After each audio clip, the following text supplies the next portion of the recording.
Welcome to Google Classroom. This video will give you an introduction to Google Classroom and talk about creating a course. All the links to the tutorials to show you exactly how to complete the tasks are included in the document called Links for Google Classroom Session 4. What is Google Classroom?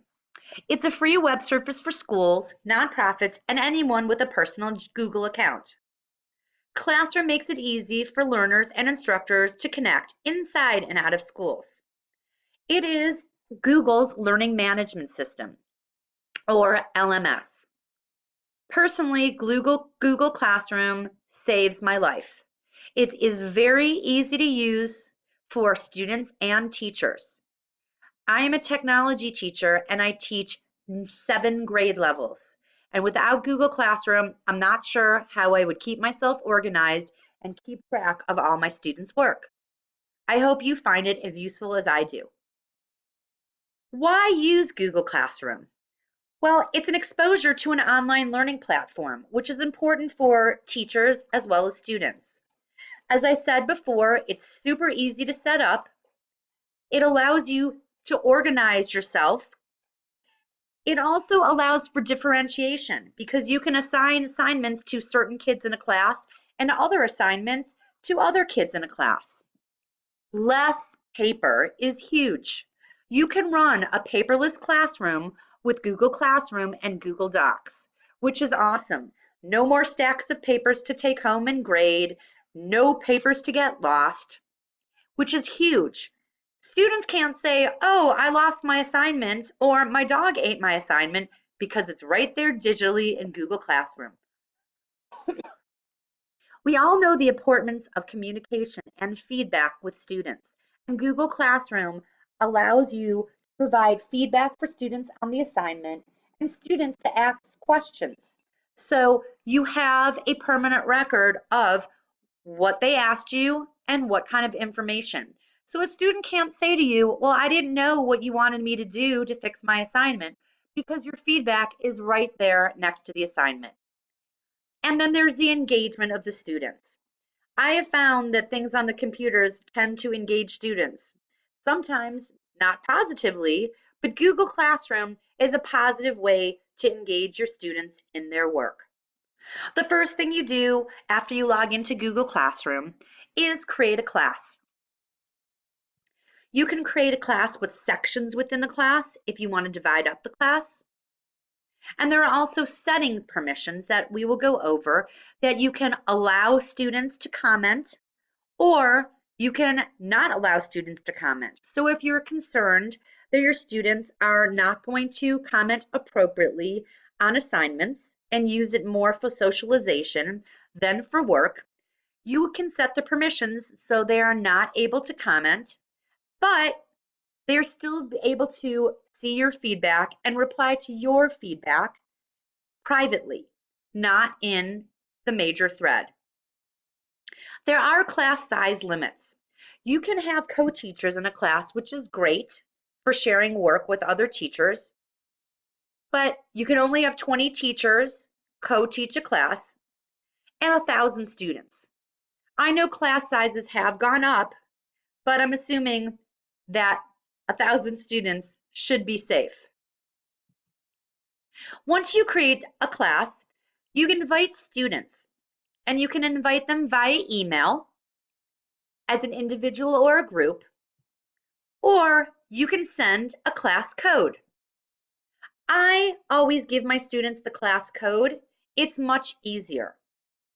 And once a kid logs in, all they have to do is press a plus sign, pick join a class, and plug in the class code. As a teacher, once you log into Google Classroom, you simply click on the plus sign, and you have the option of joining or creating a class. To create a class, you simply click on Create Class, and here's where you can put in your class name, which is the only thing that's required. If you want to make a section or add a subject, you can do as well.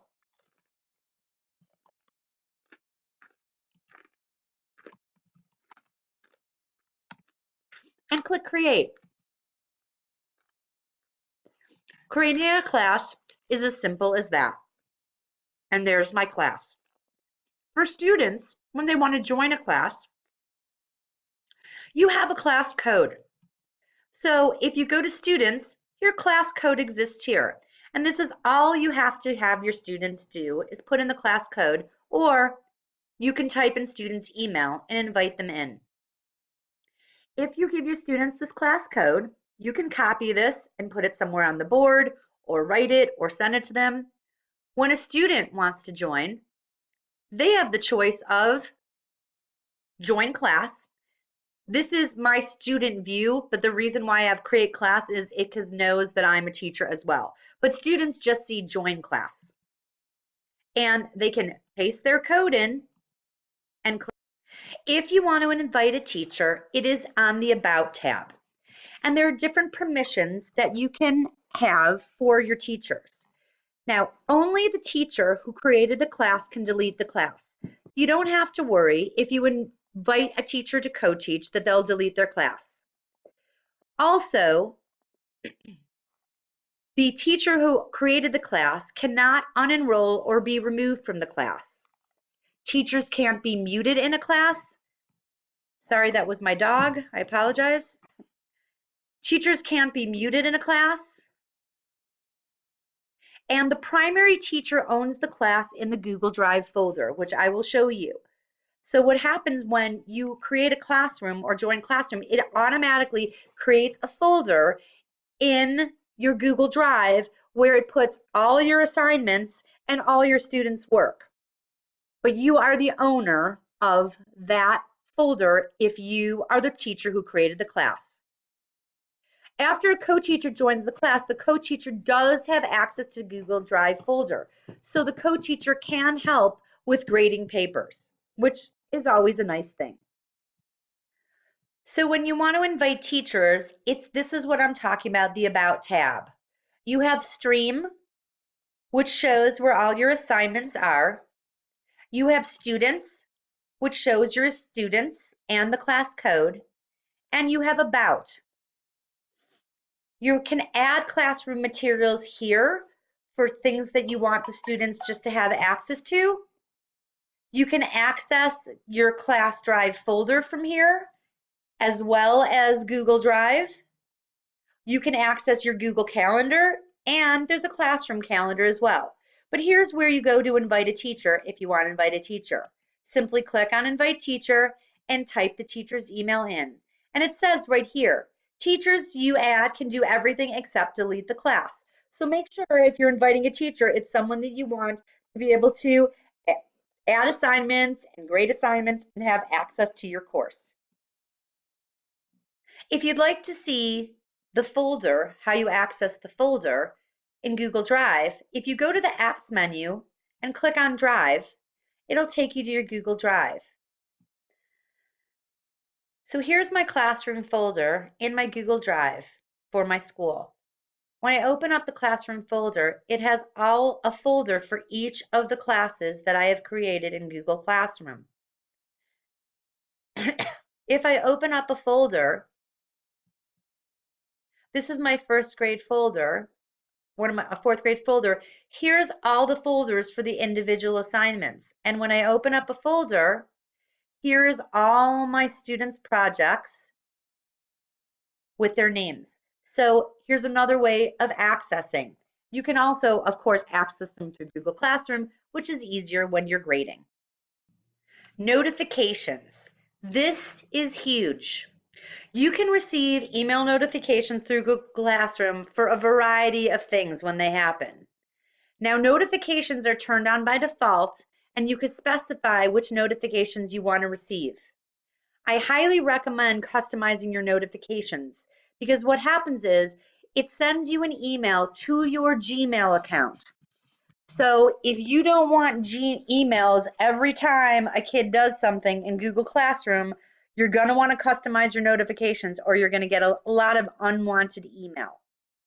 You can change your notifications if you go to the menu, the Classroom main menu, and click on it and go down to Settings. Here's where you change it, and you can watch the video that talks more about the individual notifications.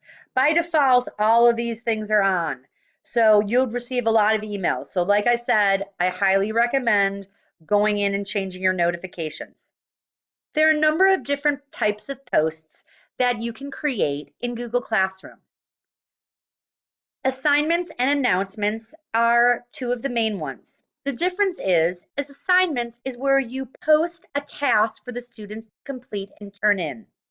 You can attach files, links, videos. Students can even create their own Google Doc, slide, or form within the assignment. Announcements are a post that just provides information. Students can also comment on announcements, post, and create group discussions through announcements if you want to. So if you want to do some kind of discussion thread, use an announcement post and not an assignment. You can also attach files and links to announcements as well. So example, you just want to say, hey kids, we're going on a field trip and here's the permission slip. You could put that in an announcement. Assignments, like I said, are where you're giving a student a task. And that is where you can grade. You cannot grade an announcement. You can only give a grade to an assignment. Then there are questions. Questions you can do for a little poll. So you can have post a short answer, a multiple choice questions. You can track the number of students who've responded in the class stream. You can also draft questions to post later, or post a question to an individual student. The same thing applies to announcements and assignments. You can post things to your whole class or just parts of your class, which will be gone over clearly in the videos in the links document. Here's your assignment for session 4 of Google Classroom. You are the student in this class, and you will create a class and invite me, the instructor, to be a student in your class. Use the About tab to invite, and there is my email address, to be a student. The second thing you're going to do is customize your notifications to your liking. Remember, that means when you're going to get an email, when something happens. I just turn mine completely off, or I'd have hundreds of emails a day to go through. In your class stream, post a question, and I review and grade the response from the instructor. The question can be about anything. Remember, this is just practice to get you familiar with how the Google Classroom interface works.